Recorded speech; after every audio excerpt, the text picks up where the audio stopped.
any of the typical things in diplomacy, which is listening, empathy. This president is kind of empathy impaired. A lack of empathy from the president. And he's never shown empathy towards those women. He just doesn't have any empathy. It's an utter lack of empathy, which is the most important quality in a leader.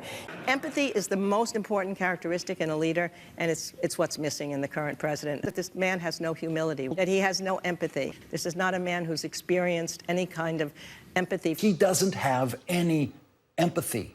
He doesn't have any empathy for anyone. Lying about his empathy for that 2-year-old girl. The children can be taken care of quickly, beautifully, and immediately. I hate to see separation of parents and children.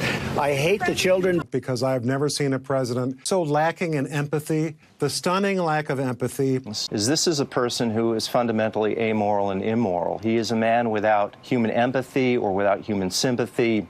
Then because he lacks empathy, he lacks the capacity for self-correction. This issue of empathy, Donald Trump doesn't have empathy. He literally has no empathy. He does not feel emotions like care. He's a sociopath? Yes, he is a sociopath. He neither has a conscience nor does he have a heart. To have any of those feelings, compassion, empathy, is to make him weak and vulnerable. Anyway, he doesn't feel anything. He has an opportunity today to show that empathetic side. He's not going to be able to fake it. He doesn't have an empathetic bone in his body, and he is germaphobic. He seems to lack empathy. What worries me about him is his ability to believe his own lies. He seems to lack empathy. He's certainly morally unfit. It's pretty obvious he has a personality disorder. A personality disorder is a form of mental illness. There's some judgment error there. These supporters need to have some face-saving way of admitting that they were wrong when they voted for him.